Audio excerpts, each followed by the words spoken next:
Buenas noches, jóvenes. Buenas noches, licenciado. Buenas noches, licenciado. Licenciada. Buenas noches. Hola, Buenas María. noches, licenciada. ¿Cómo estás? Gusto verte. Hola, Manuela. ¿Cómo están? Te Buenas noches, saludamos. licenciado. Hola, Jonathan. ¿Cómo estás, Jonathan? Buenas noches, bendiciones. Hola, ¿cómo están? Buenas noches. ¿Cómo están? Noches, Buenas tardes. licenciada. Todavía estamos las Buenas 11. tardes. Buenas tardes, Manuel Domingo. ¿Cómo estás?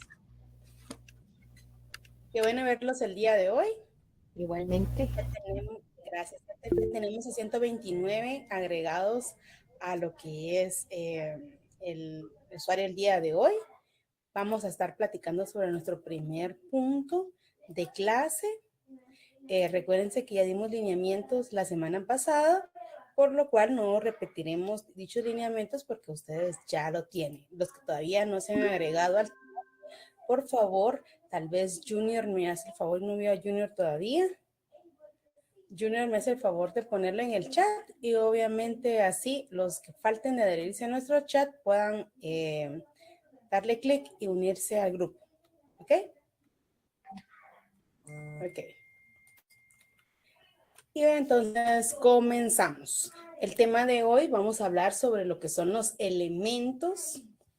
Ustedes tienen a la mano, por supuesto, y si no recuerdo antes de lo que es su código de notariado, dónde anotar. Y si ustedes consideran o tienen el libro, hablamos que vamos a comenzar a ver el libro, probablemente Nere Muñoz o Ricardo Alvarado, el que ustedes tengan a la mano para poder verlo. ¿Ok? El tema de hoy, como les decía, vamos a iniciar con lo que son los elementos personales del instrumento público y dentro de estos vamos a identificar nuestra primer parte. Vamos a hablar, cuando hablamos de elementos, hablamos del tipo de sujetos, parte, otorgante, compareciente o requirente. Estos son uno de los elementos del instrumento público. Ahora, ¿estos no son lo mismo? No, hay diferentes momentos en que podemos llamar a las partes como sujetos, partes, otorgantes, comparecientes y requirentes. No es lo mismo hablar sobre un requirente en un acta notarial que hablar de un compareciente en una escritura pública. Son dos documentos distintos o también en los momentos en que se vaya a hablar sobre el sujeto, utilizamos diferentes términos. Todos estos identifican a la misma parte, a la misma persona. Es decir, Patricia Pérez es la vendedora y Marcos Rodrigo es el comprador. Automáticamente solo identificamos sus figuras y automáticamente sabemos, son los sujetos del negocio. Son las partes de la escritura pública. Es que Patricia está otorgando una cuestión. ¿En qué momento es la diferencia que se va a utilizar? Pero por supuesto debemos realizar un tipo de definición y tenemos que decir que son sujetos. Y automáticamente es lo mismo decir, es la persona titular de un derecho o de una obligación. ¿Sí? Es la persona que se ve afectada en su patrimonio o incrementa su patrimonio al recibir u otorgar una escritura. ¿Sí? En conclusión, es la persona titular de un derecho o de una obligación. Entonces, ¿qué es parte? Es la persona que representa un mismo derecho.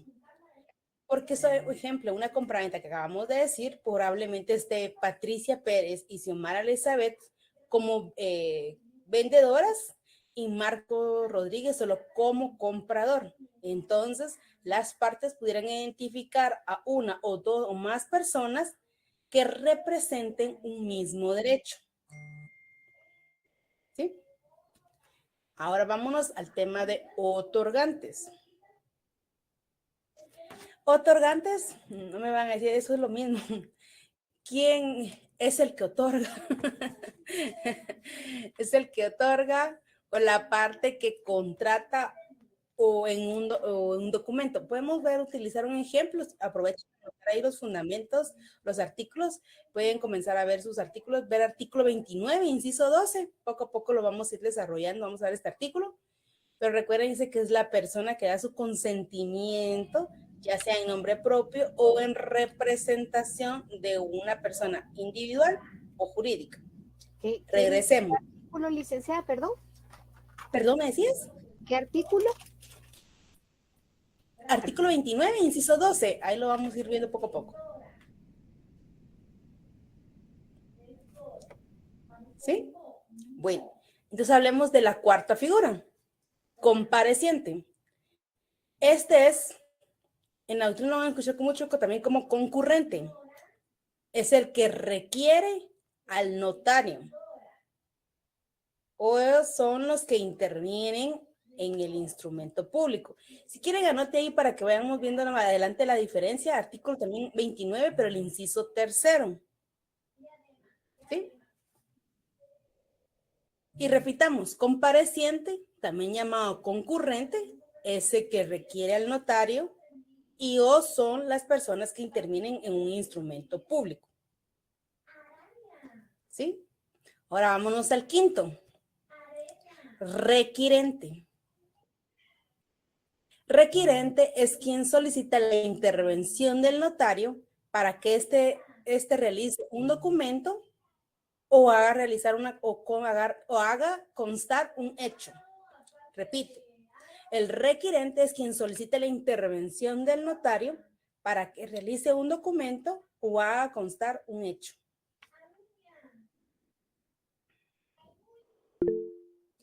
Otto Leonel Escobar Estrada, buenas noches, dime. Licenciada, muy buenas noches, mucho gusto. Licenciada, con una consulta. Fíjese de que yo me quedé, yo solo tengo 4 y usted dijo que eran 5, ¿verdad? Yo tengo los sujetos, el otorgante, los comparecientes y el requirente. ¿Cuál será el otro, licenciada? Disculpe. Ok, te repito toda la clase, no te preocupes, Otto, no te vi, pero gusto conocerte. Sujetos, parte, otorgante, compareciente y requirente. Gracias, mi amable, y disculpe que no prenda la cámara, fíjese que ahora tengo problemas con la cámara. Disculpe, licenciada. Bueno, ok. Ok, entonces, ¿estamos bien? Sí, los 5 elementos personales que podríamos hablar, obviamente que son los mismos, solo que en sinónimos podríamos utilizar en momentos diferentes la persona que va a realizar el otorgamiento. ¿Sí? Génesis, ¿tomaste nota de qué los otorgantes? Disculpe, licenciada, sí. Cuéntanos qué tomaste nota. Otorgantes indica que es el consentimiento de una persona individual o colectiva. Eso no sé si está bien o me equivoqué. Va, solo perdona.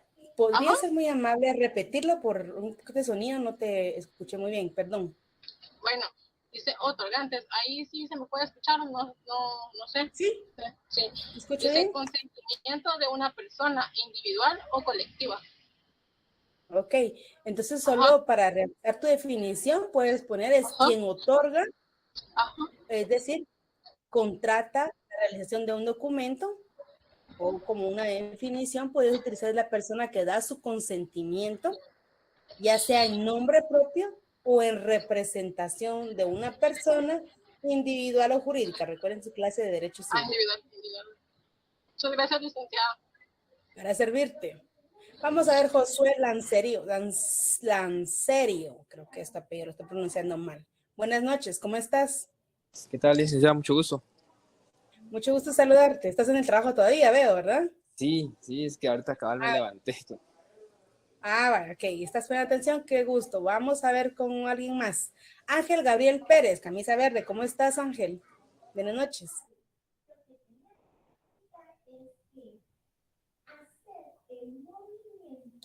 Ángel Gabriel. Sí, licenciada, buenas tardes. Buenas tardes, Ángel Gabriel. ¿Serías tú muy amable, por favor, de repetirle a tus compañeros los 5 figuras que utilizamos como elementos personales del instrumento público? Claro que sí. Es el sujeto, Las partes, compareciente, otorgantes y requiriente. Excelente, muy bien. Gracias, Ángel Gabriel, muy amable. Ok, entonces cuando hablamos, recuérdense de esto, no se les va a olvidar. Más adelante vamos a ir viendo dentro del tema de redacción y vamos a aprender de los cuales les di algunos artículos, son los momentos específicos para utilizar la figura de estos elementos, ¿ok? Luisa Fernanda Ramírez, dime, Luisa. Sí, disculpe, licenciada, fíjese que me faltó la definición de las partes. Ah, ok. La parte podrías colocar así como que es la persona que representa un mismo derecho.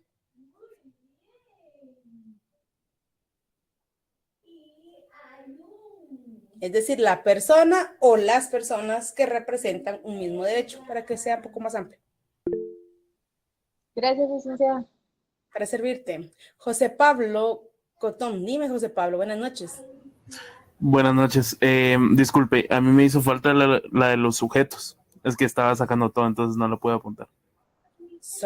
Entonces me estás hablando, Rudy, ¿verdad?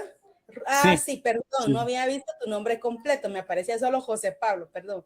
Rudy, José Pablo, ya, tienes 3 nombres. Me estabas hablando que te falta la de... La de los sujetos. Ah, ok, la primerita. Es la Sí, por persona favor. titular de un derecho o de una obligación. ¿Sí? Ok. Muchas gracias. Bueno. Para verlo algo breve, vamos a molestar a Jonathan Alexander. Jonathan Alexander, tu código de notariado. Y nos vamos a ir a ver los artículos que acabamos de manifestar. Jonathan, por favor, artículo 29. Nos vamos a ir al inciso 12. Yo te digo dónde lo dejemos, ¿ok? Me da un minuto, licenciada, disculpe. Sí. Si quieres, te inicio con el primero y después, pues, que tú busques tu código. Artículo 29, aquí van a encontrar que es un título tercero y es obviamente el título tercero habla sobre los instrumentos públicos y dice los instrumentos públicos contendrán. A este artículo nosotros le hemos llamado como los requisitos del instrumento público. Si ustedes tienen el formato de estudio de ir colocando títulos o señalización en sus artículos, pueden utilizar en este artículo poner requisitos del instrumento público o otros ponen requisitos de la escritura pública. ¿Sí? Y en su parte conducente, inciso 12, vamos a leer la firma de los otorgantes. Cuando hablamos la firma de los otorgantes, en la clase de Derecho Notariado 1, vimos las partes en que se divide la escritura pública. ¿Qué parte sería el momento en que se firma o firman los otorgantes?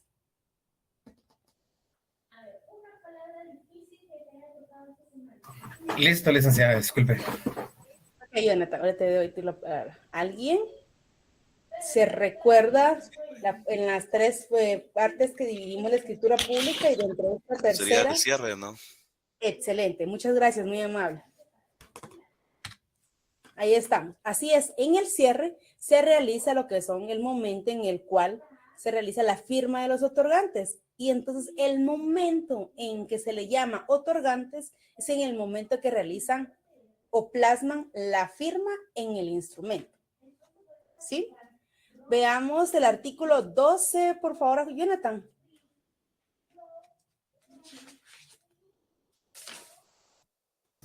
Artículo 2, el protocolo. ¿Sí? El protocolo se abre con el primer instrumento que el notario autorice, el que principiará en la primera línea del pliego inicial. Se cerrará cada año el 31 de diciembre o antes. El notario dejará de cartular. La razón de cierre contendrá la fecha, el número de documentos públicos autorizados, razones de legalización de firmas y actas de protocolación, número de folios de que se componen, observaciones, si se les hubiere y firma del notario. Ok. Una pregunta para las personas que están poniendo un poquito de atención. En el artículo 12 hablamos sobre cómo se abre y cómo se cierra el protocolo. Entonces, ¿Qué relación tiene aquí con el tema de los otorgantes?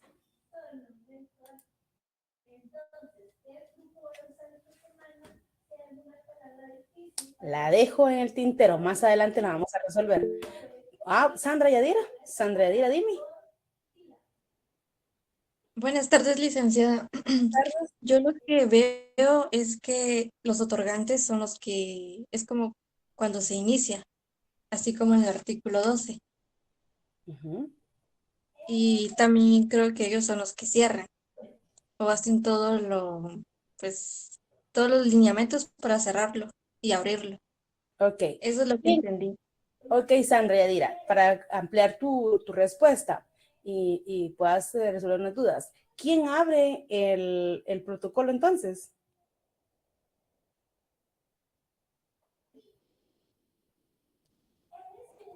¿El notario, Lili?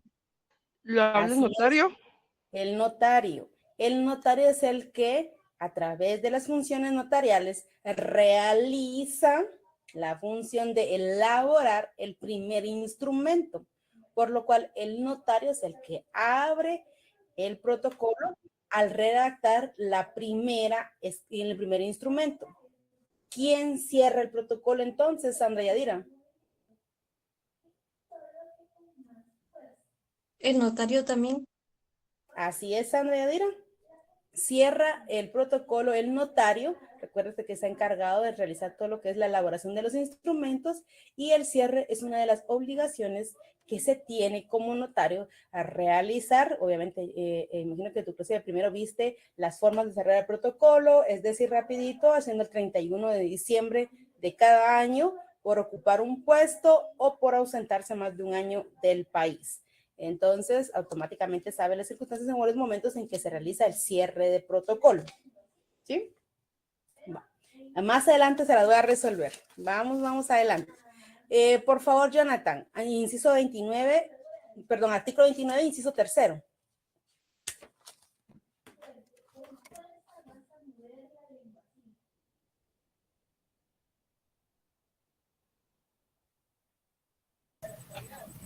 La fe de conocimiento de las personas que intervienen en el instrumento y de que los comparecientes aseguran hallarse en el libre ejercicio de sus derechos civiles. Ok. Ven ustedes ahí, dice comparecientes. Y el momento en que estamos acá, en la división de las tres partes de nuestro instrumento público, ¿en qué parte estamos?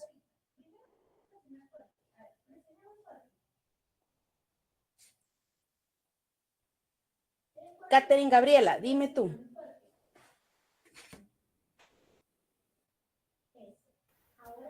La de los elementos, los sujetos directamente, en los No, que...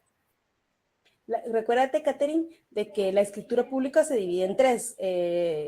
Tienes que repasar notariado 1, en la cual vimos introducción, cuerpo y cierre. En la introducción se divide de diferentes maneras, y dentro de esta parte de introducción, que es la general, estamos utilizando el momento en que intervienen las personas que intervienen en el instrumento y que los comparecientes aseguran, es decir, hay una declaración. Estos aseguran hallarse en el libre ejercicio de sus derechos civiles. Esto es decir, antes de las cláusulas, es decir, antes del cuerpo.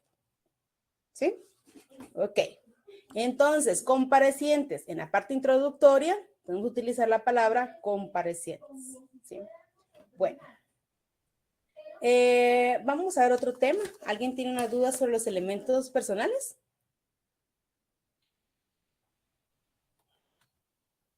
¿No? Ok, vamos a entrar al siguiente tema. El siguiente tema lo vamos a titular, por favor, auxiliares del notario. Como siempre, les doy la clasificación y después explicamos uno por uno. Dentro de los auxiliares del notario, tenemos al intérprete, al testigo, ¿sí? Ahí vamos a quedar. Al intérprete y al testigo. Entonces vamos a identificar qué es el intérprete. Soneiri Elizabeth. Soneiri, buenas noches, ¿cómo estás? Buenas tardes, licenciada, ¿me escucha? Sí, buenas noches, Soneiri. Voy a molestar. ¿Tú me podrías dar tu idea de qué es un intérprete? Es alguien que, o sea, Como las palabras de interpreta, Chumel. es alguien que de forma fácil o entendible explica algo de alguien. Le Está explica algo de interpretando. alguien. ¿Y por qué está Ajá, explicando o de algo de alguna alguien? acción, o algo que está realizando alguien más ¿Qué? y lo está interpretando, o sea, explicándolo de otra manera, pues, sí, creo yo, ¿verdad? No sé. Ok. Eva Aide. Tu nombre es compuesto, ¿verdad? Eva Aide. Ayúdame. Buenas tardes, licenciada. Buenas tardes. Eva Aide. Algo que le faltó allá a Soneira. Soneira, Sí, perdón. persona que traduce de forma oral, o ya sería una lengua o extranjera o algo en especial o se dedica a ello profesionalmente, pienso yo. Excelente. Ya me diste las dos clases del artículo, así que estamos muy bien, Eva Aide, pero las vamos a ver ahorita con mis compañeros. Marco Rodríguez, tienes la palabra, dime. Sí, licenciada, creo que el intermediario es entre el notario y las partes cuando no comprendan, por ejemplo, la otra parte no comprenda el idioma o sea discapacitado, entonces el intérprete tiene que mediar entre las partes, entre el notario y la parte. Excelente, Marco Rodríguez, solo te corrijo, no es intermediario, es intérprete, ¿ok? Sí, licenciada, Entonces perdón. recuerden, auxiliares del notario, intérprete y testigos. Vamos entonces al intérprete. Podríamos definirlo. Mi objetivo no es llenarlos de definiciones, pero siempre trato de dar una idea para que ustedes desarrollen a través de la lectura. Pero podríamos utilizar la figura al referirnos de intérprete, que es la persona nombrada por la parte que ignora el idioma español. ¿Sí? Vamos a ver el artículo. O podríamos decir también que es cuando el acto es de la última voluntad y alguien debe intervenir obligatoriamente por dos intérpretes. Sus momentos especiales donde el código establece quiénes o en qué momento debe tener un tipo de intérprete. ¿Sí? Entonces, intérprete es una persona que a nombre de otra, ya sea, como decía Eva Aide, sea por profesión o por conocimiento del idioma, traduce a otra persona al idioma español. Esto me lleva, ¿cuál es el idioma oficial en Guatemala? Diego Ángel, buenas noches. ¿Es el idioma español? ¿Dónde está el fundamento legal, Diego Ángel? Vamos a avanzar en lo que tú lo contestas, ¿ok? En lo que tú lo ves. Te voy a dar un ejemplo, Constitución. Para los que ya lo saben, pueden ayudar a Diego Ángel. Bueno, entonces, como decíamos, es la persona que puede ayudar a otra, auxiliando al notario a interpretar un idioma o algún tipo de señas. ¿Sí? Vámonos, por favor. Vamos a Gerson Omar Hernández. Artículo 29, por favor. Buenas noches, compañeros. Buenas noches, licenciado. Hola, Gerson ¿Numeral Omar. específico? Ok, te digo, por favor. Numeral sexto. Numeral sexto. La intervención de un intérprete nombrado por las partes que ignore el idioma español, el cual debe ser posible. Deberá de ser traductor jurado. Si el intérprete no supiere o no pudiera firmar, lo hará por él un testigo. Ok, aquí hay dos figuras. Bueno, tres podríamos sacar. Démosle la palabra a Otto y le explico el 29, inciso 6. Decía, disculpe, fíjese que yo tengo una intervención y no logré escuchar el artículo del intérprete, disculpe. Claro, con gusto. Artículo 29, inciso 6. Gracias. Bueno, ok, ahora veamos cómo despenicando, les digo yo siempre. Despeniquemos el artículo 29, inciso 6. Dice, ahorita te doy la palabra. Dime, te voy a dar la palabra, dime. Byron Leonel. Idioma. Byron Leonel. Era con relación a la pregunta que lanzó hace Perdón, unos... Byron. ¿Me escucha? Jocelyn, se te activó tu micrófono. Perdón. Ahora sí, Byron Leonel, dime por favor. Era con la pregunta que hizo hace unos minutos del idioma oficial, que es el artículo 143 de la Constitución.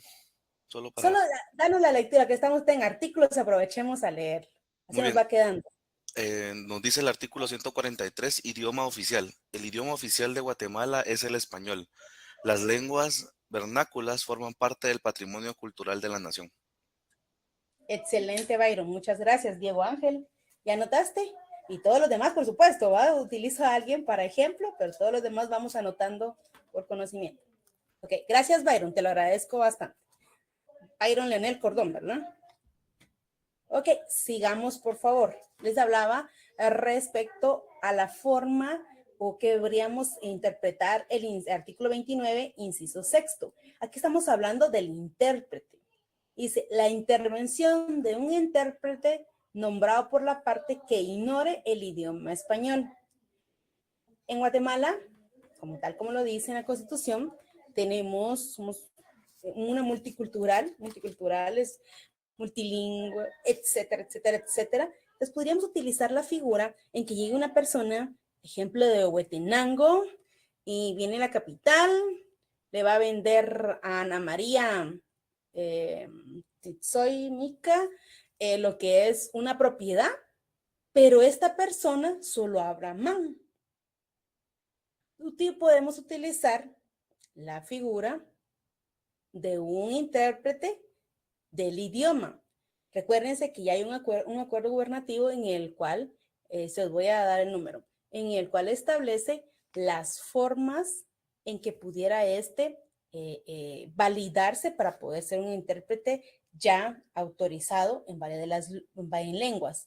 Pero también cuando hablamos de intérprete utilizamos mucho la figura que como notario tenemos y en más trabajo nos da, que es el idioma inglés. Normalmente hay varios documentos que provienen o personas de Estados Unidos que compran propiedades en Guatemala y cuando están acá redactando, quieren dejar de una vez en orden, dicen ellos, su propiedad, vienen, pero solo hablan inglés. Probablemente Berta Giovanna va a estar en su despacho y cuando llegue, hablemos, un estadounidense, y ella tal vez pueda entender el idioma inglés, pero como traductora jurada debe realizarse los requisitos que establece el Ministerio de Educación. Obviamente haber aprobado, estar inscrita y validada. Y para que poder realizar la traducción, ya sea a un documento y la declaración de las partes, recuerden que las funciones notariales que vimos en el primer notariado, vimos que obviamente tenemos que plasmar la voluntad de las partes y darle la forma a esta. Entonces, automáticamente debemos de auxiliarnos de un intérprete para que realice y declare la manifestación de la voluntad de esta. ¿Sí? En lenguas, tenemos que ver en qué momento nos encontramos, en qué lugar nos encontramos y obviamente podemos utilizar a alguien más que viene a hacer su testamento y dice, miren, fíjense que yo solo hablo man, entonces tradúzcame y la otra persona habla man y habla el español, podríamos utilizar también para plasmar la voluntad de las partes. El intérprete es un auxiliar del notario porque su objetivo es dotar de certeza jurídica al instrumento público. Dominga Grave Mendoza, dime, buenas noches. Sí, buenas noches, licenciada. También el intérprete podría ser, valga la redundancia, interpretar lo dicho por el profesional en primera persona, ¿cierto? Porque, por ejemplo, porque es el que está dando a conocer el mensaje, por ejemplo, solo es una duda. Ok, normalmente cuando uno trabaja con un intérprete, normalmente de idioma inglés, yo hasta el momento no he tenido la experiencia de lo que es alguien en una lengua nacional, por decirlo así. Entonces, yo lo que he hecho es, él viene y dice, ejemplo, Evelyn Rosibel es la intérprete y Angelo Tello es el requirente.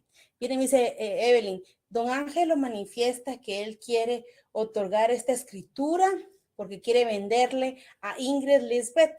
Pero fíjese que quiere venderle a Ingrid Lisbeth, pero quiere de una vez que le pague en este momento y que usted se dé cuenta. Normalmente la gente le dice a uno que cuente la plata ahí, que sí esté cabal, le dicen a uno, ¿verdad? Entonces, ahora hay transferencias, hay cheques, pero todavía se utiliza lo que es el efectivo. Pero quiere que establecer ahí que él le vende, pero que no pagó el y que ella acepte. Entonces, yo escucho a Evelyn, ella me está manifestando siempre que es Ángel el que él está diciendo esto, porque no está hablando en nombre propio, sino está hablando en traducción de Ángelo. No es lo mismo, hay un intérprete que está traduciendo lo que don Ángelo está manifestando que una mandataria que está en la figura que tú estás tal vez asociando. La mandataria actúa en representación de Ángelo. Es otra figura distinta. ¿Ok? ¿Contesté tu pregunta? Sí, licenciada, gracias. De nada. Edgar Olivares, dime. Gracias, Lida. Solo creo que me perdí un poco, pero en el caso de que uno como notario hable 2 idiomas extranjeros, ¿uno puede servir como traductor o no? Ok, como traductor tú podrías, si estás registrado, sí lo puedes realizar, pero debes estar autorizado por el Ministerio de Educación. ¿Sí? Pero Entonces en ese caso sería... actúas como notario. Ajá. Y a la vez manifiestas que te voy a decir, por resolución Mineduc 2023-160, fuiste declarado como traductor jurado autorizado y en consecuencia, pero tú actúas como notario y dentro del instrumento haces constar tu otra figura. El notario sí puede, siempre y cuando esté autorizado. Ya. Muchas gracias, Luis. Para servirte. Ahora, Jocelyn, dime, Jocelyn, 20. Hola, mucho gusto. Soy yo. Mucho gusto. No tenga pena. Licenciada, es una pequeña duda. En este caso, así como, pues, como hay personas que, como usted dice, hablan 2 tipos de lengua, tanto el español como el inglés. En este caso, ¿se hace también un acta o se traduce ese acta también al idioma inglés o únicamente al idioma español? Pregunta. Ok, cuando vamos a surtir efectos en la República de Guatemala, tal y como Byron Leonel nos ayudó, todo debe constar en el idioma español. Cuando estás utilizando lo que es un intérprete, que más adelante podríamos utilizar la figura de traductor jurado, este está plasmando a viva voz la voluntad del otro. ¿Sí? Ok, ya estoy. Tú tienes aquí adelante el vendedor, el comprador y el intérprete. ¿Sí? Estás aquí enfrente de tu oficina, tu escritorio, tienes estas 3 figuras. Él te está manifestando la voluntad de las partes. Cuando utilizamos la figura específicamente que tú estás relacionando es traductor jurado para algunos documentos provenientes del extranjero. Otra cosita que vamos a ver más adelante, pero aquí es por escrito. No es lo mismo el intérprete que es verbal que el traductor que puede hacerlo verbal y por escrito. Muy bien. Muchas gracias, licenciada. Para servirte. Aprovechando, Jocelyn, fíjate que creo, me estoy tratando en lo que estaba hablando contigo, tratando de recordarme si lo dije o no lo dije en la clase que tuvimos la semana pasada de introducción. Fíjate que te voy a agradecer si por favor en tu usuario utilizas tu nombre, ya que yo cuando estoy dando punteos y estoy viendo, estoy tomando un screenshot, entonces yo necesito ver tu nombre. Entonces yo siempre les digo a todos, a mis alumnos que no permito que se pongan de besita. Sí, la cuestión es que es porque un licenciado X pues nos pidió en la oportunidad que le pusieran mi nombre, más mi número de carnet, pero mi apellido. Pero no tenga pena, con mucho gusto lo puedo modificar, no es ningún problema. Gracias, Jocelyn, muy amable. Ahí lo haces, lo actualizas para que te aparezca, porque no es inmediato, entonces lo actualizas, no te preocupes. Pero utilicemos nuestro nombre, así nos conocemos, y 2, y me es más fácil identificarlos en la lista, porque ahorita estamos 229 conectados. Vamos a ver cuántos se terminan de asignar acá para poder continuar, ¿ok? Marvin Iván Galdames Morales, dime.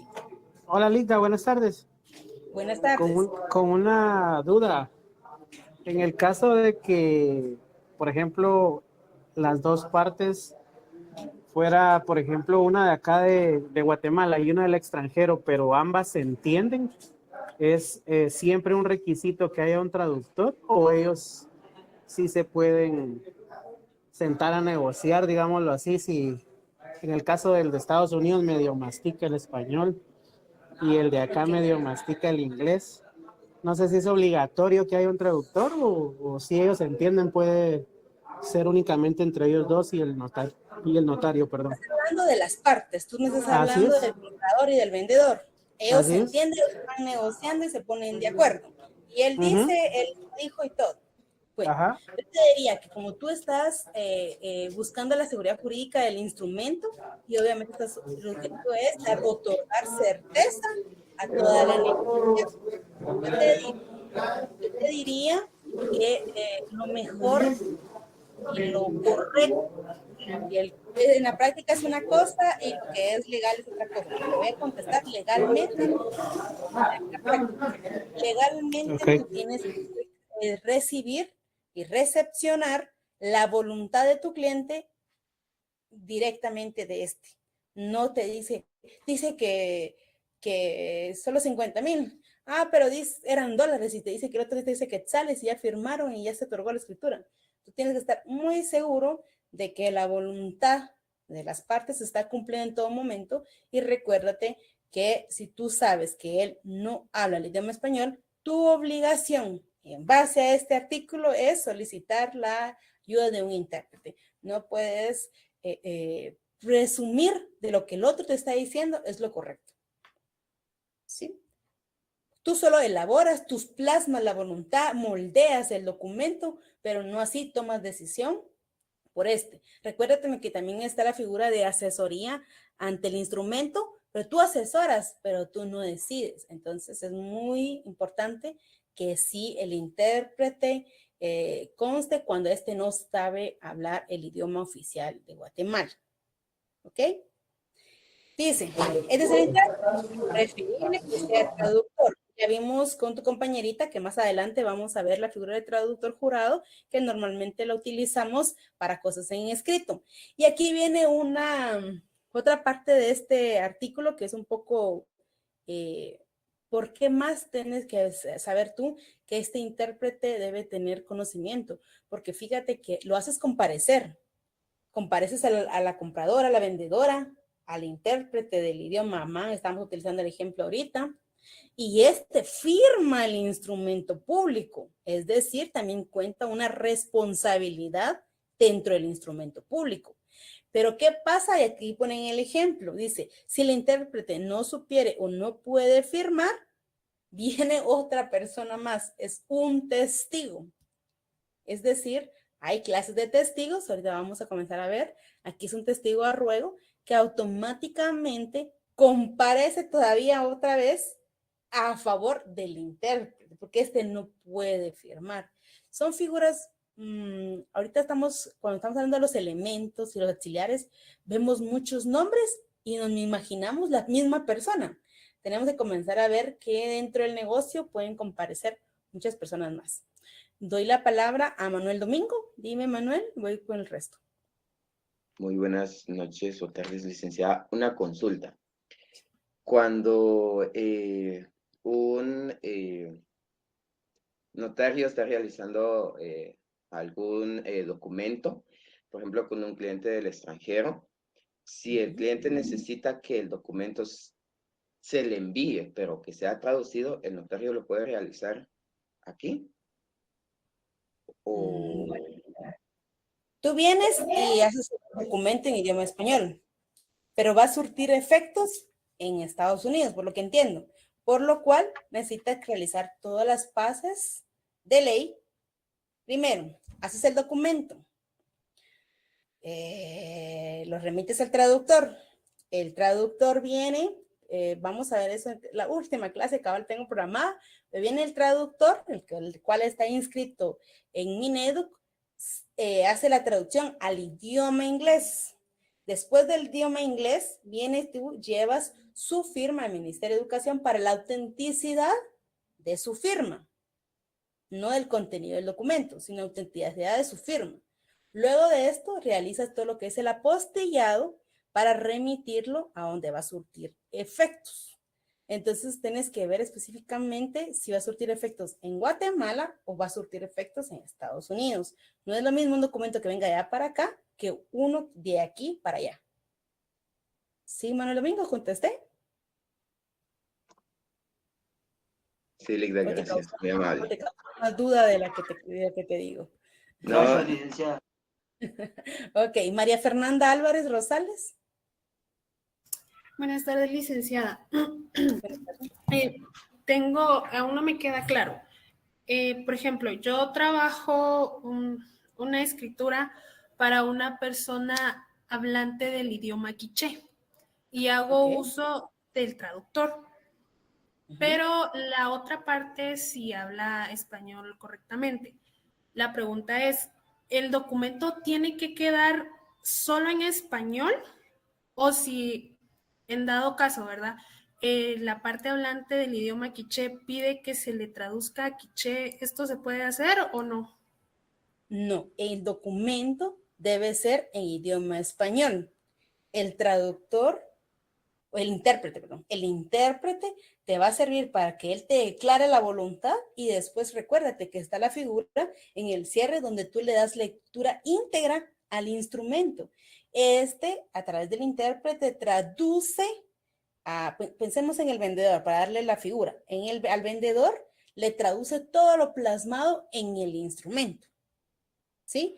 La función es tanto darte a ti la voluntad de tu cliente, que es el vendedor, como el intérprete traducirle a su idioma cómo se quedó el documento en español. Todos los documentos en Guatemala son en idioma español. ¿Sí? Las traducciones son aparte, depende para qué sea, realizas el documento y después pasas la fase de realizar ciertas traducciones. Ok, gracias, licenciada. Para servirte. Ahora doy la palabra en cola Gerson Omar Hernández.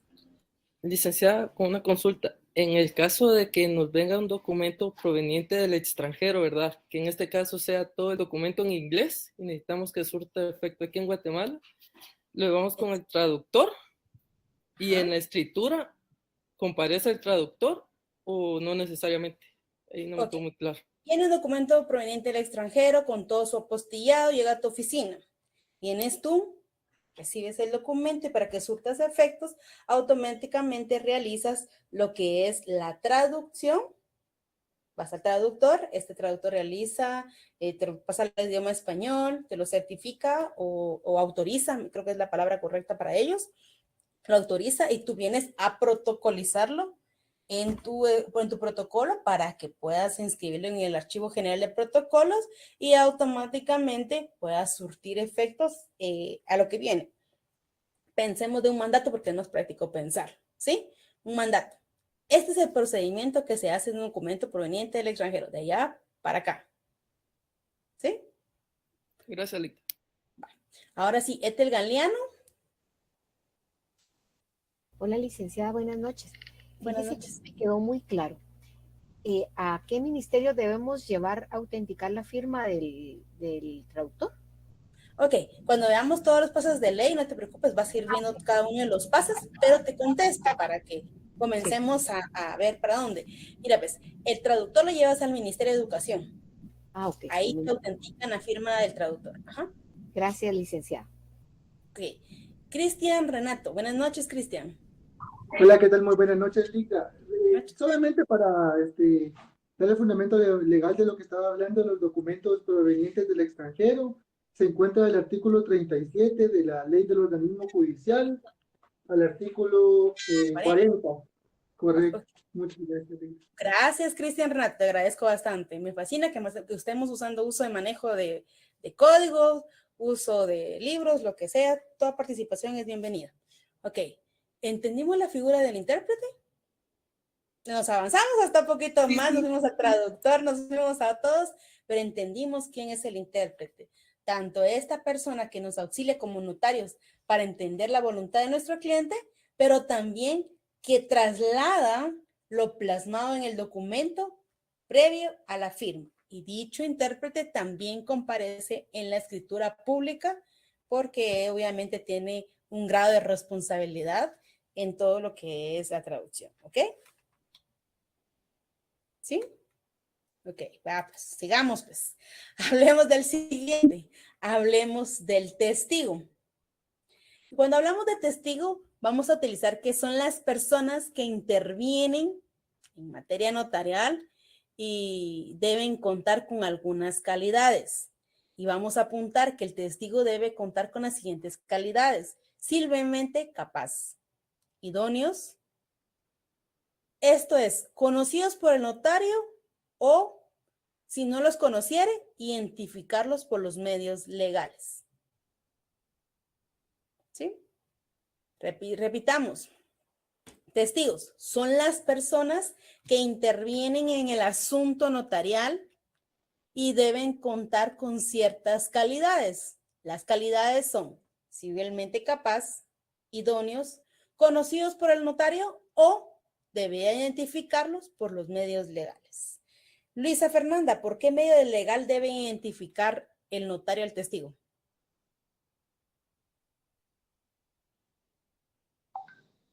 Sí, se me escucha. Sí, sí. Son las personas que tienen materia y deben constar. Fíjese, licenciada, que cabal cuando lo estaba dictando lo dijo muy rápido que no logré apuntarlo. No te preocupes, te pregunto que cuáles los medios legales o a qué se refiere cuando se establecen los medios legales para identificar a una persona. Está el DPI.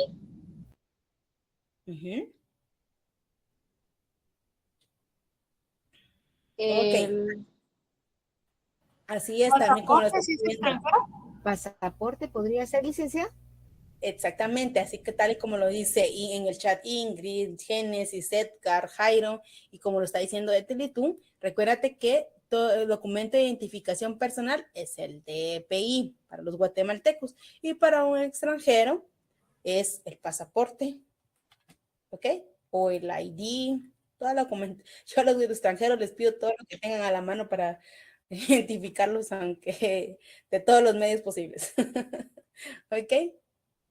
Bueno, entonces ya sabemos, ya podemos repetir, civilmente capaces, tienen la capacidad de realizar una actuación, no tienen ningún impedimento para poder ser testigos de las personas. Son idóneos porque un testigo va a estar a favor de la persona a que está representando y conocidos por el notario porque puede ser probablemente que lo conozca o en un momento oportuno tenga un documento para identificarse y hacerlo plasmar. ¿Sí? Ahora veamos. Pero no podemos irnos, aquí vimos en trámite general, que es un testigo, pero en la doctrina ustedes van a encontrar clases de testigos. Y entre las clases de testigo tenemos testigos de conocimiento o de abono. Voy despacito para que les dé tiempo. Testigos instrumentales, testigo rogado o de asistencia. Puede repetir otra vez, licenciada, disculpe, muy rápido. Disculpe. Ok, con gusto, no te preocupes.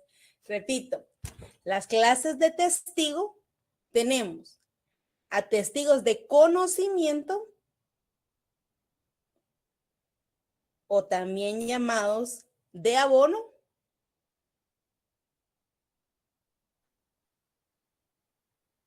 Testigos instrumentales, testigos rogados o también llamados de asistencia. 3. ¿Sí? Vamos a ver 3 en esta clase. No los voy a confundir y después ya no me van a... Ay, la Lida me confunde todo lo que dice. Bueno, entonces hablemos del primero. Cuando hablamos de testigos de conocimiento de abono, son los que identifican al otorgante, es decir, que lo conocen.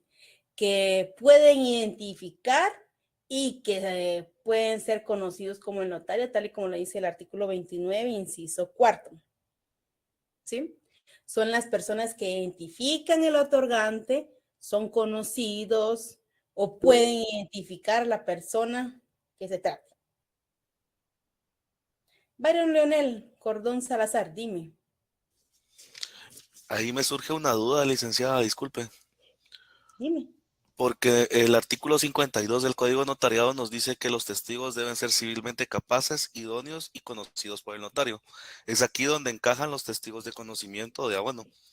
Pero, ¿de qué manera documentamos o de qué manera dejamos evidencia de que es conocido el notario o no? Ok, te voy a responder de la siguiente manera. El artículo 52 te va a servir como base, como regla general del testigo, que tiene que cumplir 3 requisitos. Los debe calificar el notario.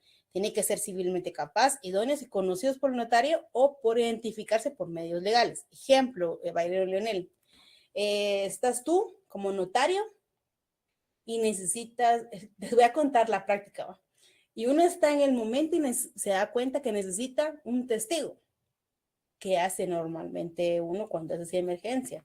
Entonces, cuando esta persona no requiere que traiga sus testigos, sino pueden ser alguien que pudiera realizar algún tipo de declaración. Viene Byron y le dices tu cliente, tu comprador, es tu vecino. Entonces llega tu hermana y le dices, voy a ser testigo del vecino. Y viene tu hermano, es el testigo de tu vecino. Es conocido por ti. Entonces tú vienes en la redacción conocido por el notario, porque solo pensemos que tu hermano se llame Leonel, tu segundo nombre, ¿va? Leonel, pensemos, Leonel también Cordón. Tú sabes que es tu hermano, automáticamente tú estás declarando que lo conoces. La responsabilidad es del notario. ¿Sí? Muy bien, Linda. O sea, ahí no identificamos con DPI. No, Eso porque cuando para anotar en mi... cuando tú manifiestas que es tu conocido, tú tienes la responsabilidad que la persona está físicamente ahí y tú le conoces. Okay. Tú estás declarando. Ajá. Excelente. Ahora, yo normalmente cuando hago es que trato de que traigan los testigos a ellos para no meterse a esos problemas, entonces agarro sus DPIs y por favor comienzo a identificar. Comparece Henry Estuardo, no veo tu nombre, pero Henry Estuardo, quien se identifique con documento personal, testigo, arruego, quien se encuentra, quien es civilmente capaz, idóneo y Ya solo establezco esos dos, ¿va? Escribo civilmente capaz, idóneo y quien se identifica con un DPI, documento personal de identificación, un número tal y tal, ¿ok? Pero eso entonces, de manera para todos los aquí testigos. aquí me surge la duda de que entonces estos testigos son como de alto riesgo hacia el notario. ¿Porque él se está responsabilizando de ellos o no? Tú te refieres a los conocidos. Sí, porque ahí me surge la otra duda o la intriga de que entonces a cualquier persona que el notario, o sea, puede venir y prestarse para hacer como, se presta para malos actos, ¿verdad? O malos hechos. Pero sí es como, un testigo de este tipo es como demasiada responsabilidad hacia el notario, lo veo yo. Exactamente. La Gracias, responsabilidad de conocerlo automáticamente es tuya como notario, porque tú dices, no, conocido por él, así tienes que poner, quien no sé, civilmente capaz, idóneo y conocido por el notario o por el infrascrito notario, y automáticamente la responsabilidad, como tú dices, queda en ti. ¿Sí? Okay. Muchas gracias por la aclaración, Lita. Bueno, esto es de manera general. Ahora, cuando hablamos de las clases de testigo, repito, vamos a ver testigos de conocimiento o también llamados de abono, testigos instrumentales, testigos rogados o de asistencia. Y entre los testigos de conocimiento no estamos dando una definición, estamos dando una idea. Podríamos decir, utilizar las mismas palabras de manera general, son las personas que el notario conoce, porque son de su conocimiento, solo van, en la doctrina encuentran de abono, y yo rápido veo como que fuéramos plantas, ¿va? Pero literalmente es ayuda al notario, es decir, El testigo de conocimiento es la persona que identifica a un otorgante y además es conocido por el notario. Es como que el negocio se quedara entre amigos, algo así. ¿Sí? Ahí entendimos que es el testigo de conocimiento. ¿Sí? Pasemos entonces al testigo instrumental. Cuando hablamos de testigo instrumental, lo podemos asociar cualquier acto o contrato, pero obligatoriamente está plasmado en los testamentos y en las donaciones por causa de muerte. Anoten ahí, ver artículo 42. Entonces, automáticamente sabemos que son aquellas personas que el notario puede asociar en cualquier acto o contrato, pero obligatoriamente la ley lo establece en lo que son los testamentos o donaciones por causa de muerte. Ya que ya llegó Ángelo Tello, que ya vi que ya llegó a su casa. Ángelo Tello, por favor, artículo 29. No, perdón, artículo 42, ya está ahí confundiendo. Ángelo Tello, artículo 42, por favor. Muy buenas noches, licenciada. Buenas noches. Ok. Artículo 42. La escritura pública de testamento, además de las formalidades generales, contendrá las especiales siguientes. Ahora ahí para Ángelo. Ahora vete de una vez, por favor, al inciso tercero. Y todos anotemos inciso tercero, por favor. Ok. Inciso tercero, la presencia de los testigos que reúnan las calidades que exige esta ley. Automáticamente ahí en el inciso tercero tú podrías poner como título instrumentales. Son los que la ley te solicita o te obliga a contar con estos. Y en el tema de que es testamentos, la ley te establece que necesitas 2 testigos. Automáticamente la doctrina lo vemos como testigos instrumentales. Los están establecidos por norma o establecidos en ley. ¿Sí? Ok. Ok, licenciado. En el 43 vas a ver los que es la donación por causa de muerte y dice que debe cumplirse las mismas formalidades de lo que es el artículo 42. Entonces, automáticamente tú sabes también que para otorgar una donación por causa de muerte necesitas 2 testigos. Y en la doctrina lo conocemos como testigos instrumentales, porque son los establecidos en ley. ¿Sí? Y te dan cuenta, el artículo 42 dice al inicio, aquí dice las formalidades generales. Ya estamos viendo el 29, imagino que ya vieron el 13, el 29, yo les digo que tienen que tener en memoria. 13, 29, 30, siempre hago hincapié esos 3 artículos, son los requisitos esenciales de toda escritura pública, más los específicos de cada uno. Abro fila, Byron Leonel Cordón Salazar. Lida, solo es una consulta. Aquí podríamos relacionar este inciso tercero con el artículo 956 del Código Civil. Sí, que se habla de testamentos. Sí, porque nos habla del testador y que pueden entregar al notario la minuta de sus disposiciones testamentarias o manifestar la palabra de última voluntad. Sí. Pero sí. Sí, Te gracias. felicito, Byron, manejas el tema de leyes y de fundamentos. Excelente, vamos bien. Muchas gracias, Byron. Selvin Maslut. Licenciada, disculpe, ¿cuál fue el artículo que mencionó el compañero del Código Civil? 956. Gracias, Byron. Okay. No te preocupes. Ahora sí, perdón. Dime. Habías levantado la... Bien, buenas tardes, licenciada, compañeros. Buenas tardes. Solo esto, es que estaba leyendo también en el libro de Neri Muñoz que solamente los testigos de conocimiento o de abono son los únicos que pueden no presentar su DPI o su identificación.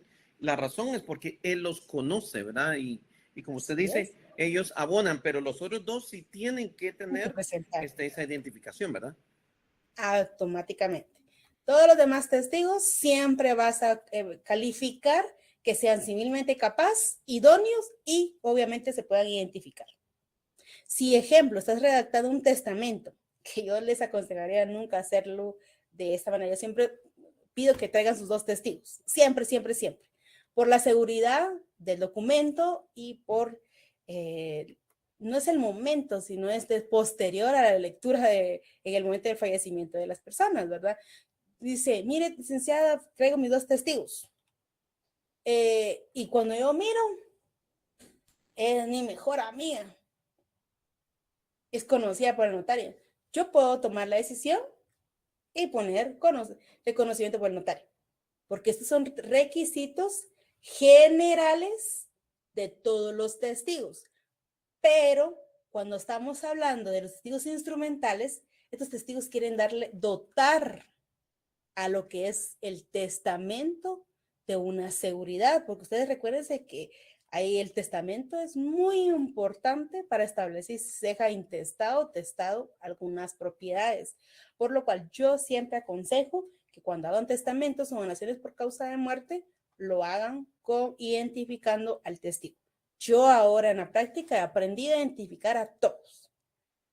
Aquí viene alguien que conozco, yo lo identifico. No cuesta más que una línea más identificar. Muy pocas personas pongo de conocimiento de notario, muy poco. ¿Ok? ¿Selvin más? ¿Te resolví? Licenciada, disculpe. Entonces, en este caso podría ser, como usted dice, identificar a siempre los testigos, aunque los conozcamos. ¿No estaría de más identificarlos? No estaría mal.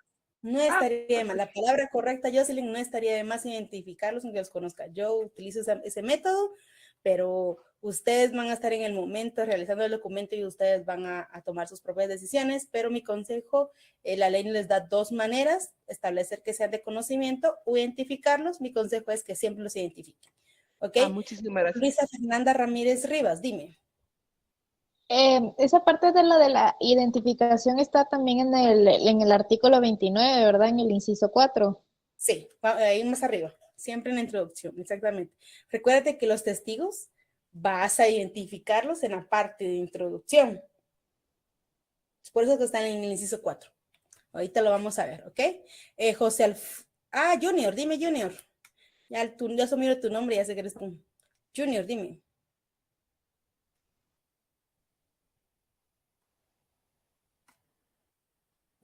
José Alfonso Junior. Licenciada, buenas noches.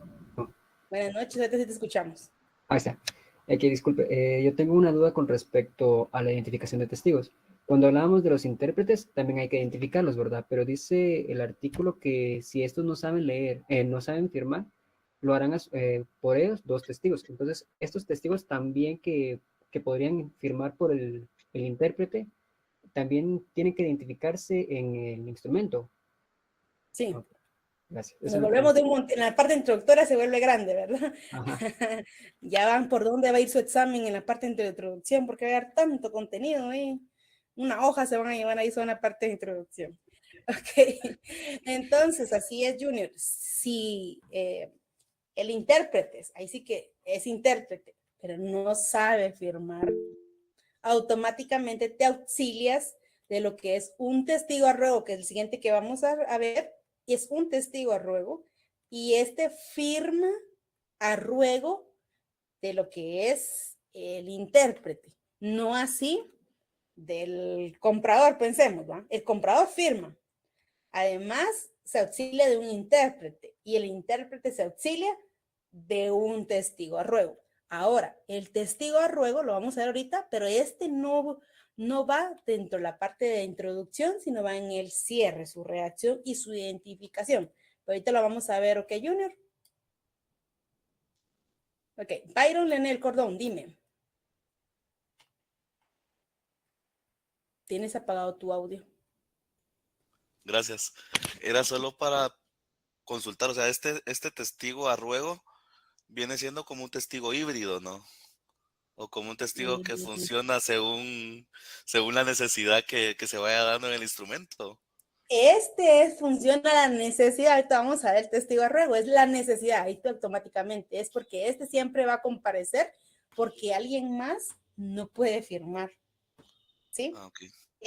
Siempre es testigo a ruego de asistencia, siempre comparece por la misma razón, ¿ok?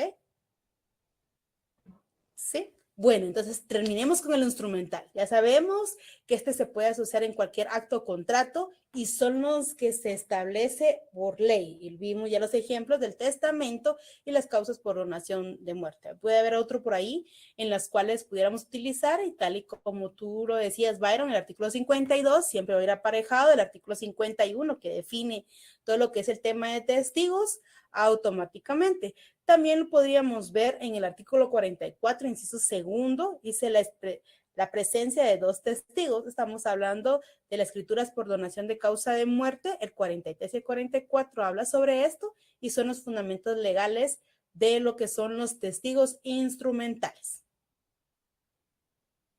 ¿Sí? Si quieren, solo váyanse rapidito el 51. Yo se los voy a leer mientras ustedes van anotando los artículos. Y el artículo 51 literalmente nos asocia o nos define, si quieren decirlo así, una manera legal lo que es el testigo. Y dice que el notario podrá asociarse de testigos instrumentales en los actos o contratos que autorice, pero si se trata de testamentos o donación de paso a muerte, está obligado a asociarse de los testigos que exige esta ley. Y automáticamente en todo instrumento podemos asociarnos de testigos, pero estamos obligados en la testamentos y donación por causa de muerte. Y en el 52, repito, son el 52 y 53, estamos hablando de las calidades o capacidades que debe tener el testigo y obviamente en el 53, quienes no podrán ser testigos. Se los voy a leer. 52, si quieren ponerle título, le pueden poner capacidades o calidades para ser testigo. Y si los testigos deben ser civilmente capaces, idóneos y conocidos por el notario. Si el notario no los conociere, con anterioridad deberá cerciorarse de su identidad por los medios legales. Ya vimos esto de manera general a todos los testigos. Ahora veamos quiénes no podrán ser testigos. ¿Quiénes no podrán ser testigos? Lo establece el artículo 53. Yo le tengo un título que pongo no idóneos para automáticamente identificar para mí que estos no los puedo utilizar. Y puedo obviamente decir las personas que no sepan leer y escribir o que no hablen o no entiendan el idioma español. Si una persona, hablemos del ejemplo que estamos usando, habla el idioma man, me traduce el idioma, sabe el idioma man, pero no sabe hablar español, ¿cómo me lo va a decir? ¿Cómo yo le voy a poder decir, si yo le entendía a usted todo lo que me dijo? Tal vez yo pudiera hacer que conozca el idioma man, pero no significa que me pueda hacer un testigo. Si no conoce el idioma español, es decir, tiene que saber dos idiomas. No me puede realizar la presencia porque no está llevando a cabo ninguna de sus funciones. Es decir, no me puede decir qué está haciendo, ¿ok?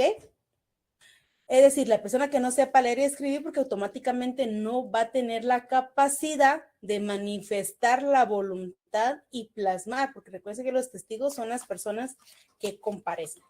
Solo denme un minuto, perdón, solo denme un minuto, por favor, disculpen.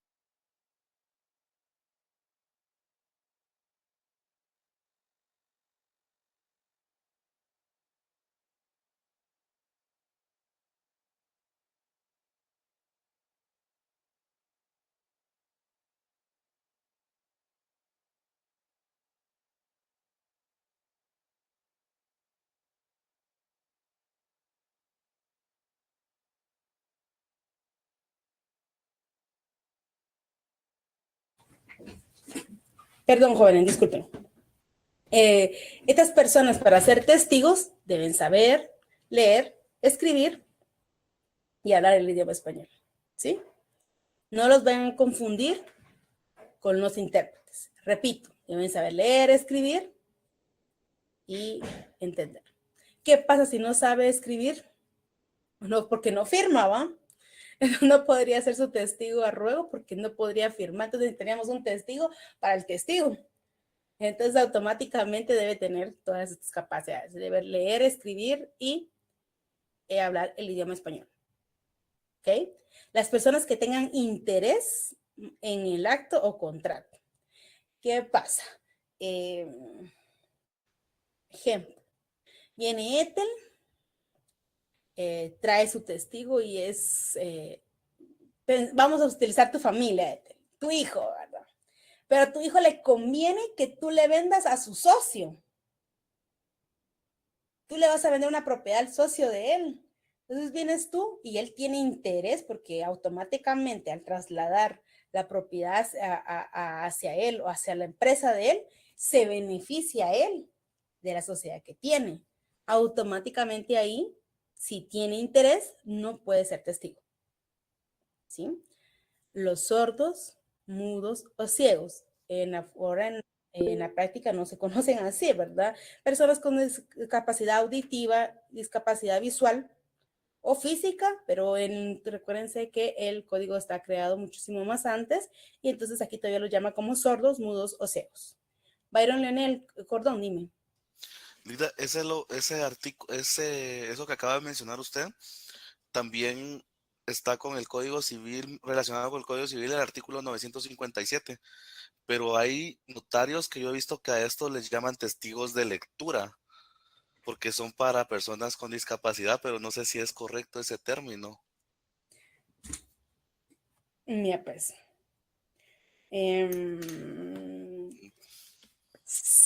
Los intérpretes, ejemplo, yo he dado conferencias donde de derechos y obligaciones, donde tengo personas con discapacidad auditiva.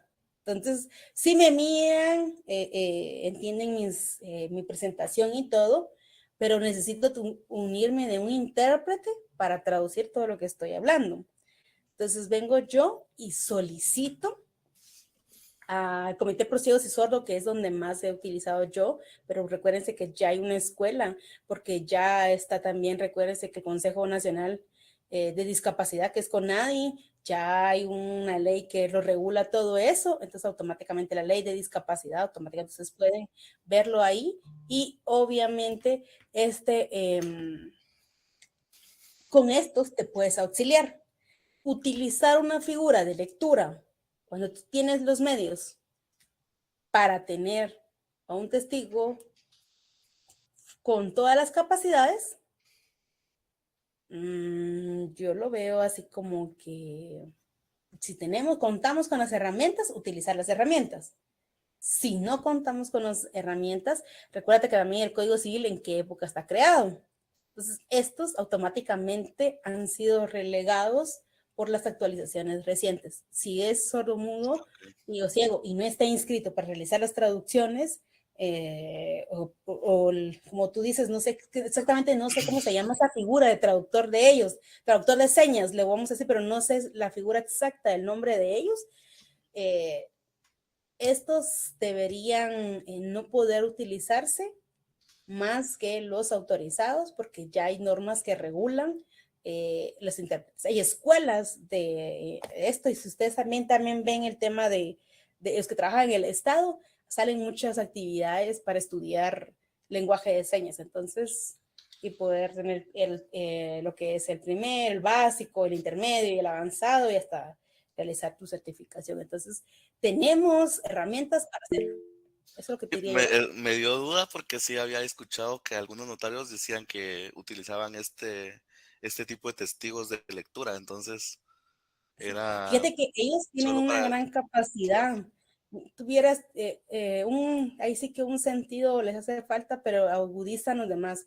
Fíjate que yo estaba en actividades con estas personas, trabajé un tiempo en las cuales leían mis labios. Ellos entendían porque leían mis labios. Qué capacidad intelectual, solo con mis labios entender lo que estoy diciendo. O sea, algunos no necesitaban el intérprete, más que yo hablara despacio, dijeron ustedes, de hablar despacio para que obviamente pudiera tener con ellos una conversación. Ok, muchas gracias por la aclaración, Rita. Ok, Sonia Elizabeth, dime.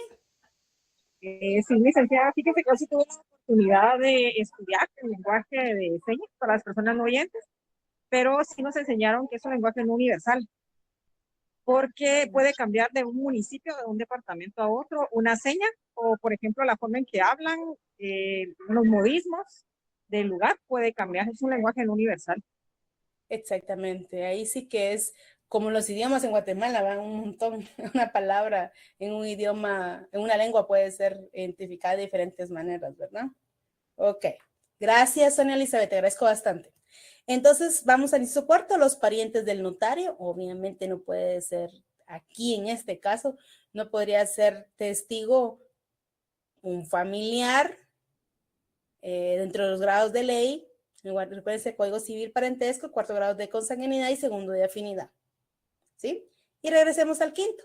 Los parientes de los otorgantes, regla general. Ahí dice, salvo el caso de que firme a su ruego. Recuérdense que no hemos visto el testigo a ruego, pero el testigo a ruego es su labor o su necesidad es únicamente para firmar en representación de la otra persona. No para manifestar, sino para firmar, ¿sí? Cuando sepan hacerlo o no se trate de testamentos o donaciones por causa de muerte, porque automáticamente ahí sabemos que es el testamento, los testigos son los instrumentales, ¿ok? Sí. Nos vamos a quedar aquí, pero nos faltó un testigo, que es a ruego, que ya casi que ya lo manejan por todo el tema que hemos estado viendo. Pero por favor, los espero el día jueves. Siempre abro la sala a las 5:30, pero comienzo a platicar con ustedes a las 5:40, dando 10 minutos para que ustedes se puedan conectar.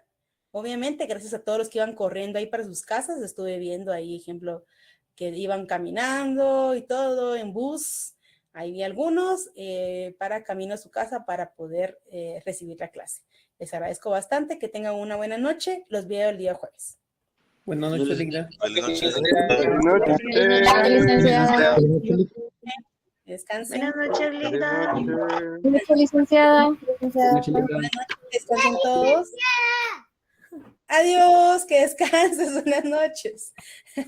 Licenciada, buenas tardes, disculpe. Adiós a tu hija Ingrid. Adiós, Milsi, buenas noches. Disculpe, licenciada, usted sería muy amable de repetir. Feliz noche, licenciada. Buenas noches, Manuel Domingo. Dime, Milsi. Disculpe, licenciada, usted sería muy amable de repetirme dos definiciones, de la de testigo instrumental y de los elementos de otorgante. Disculpe, licenciada.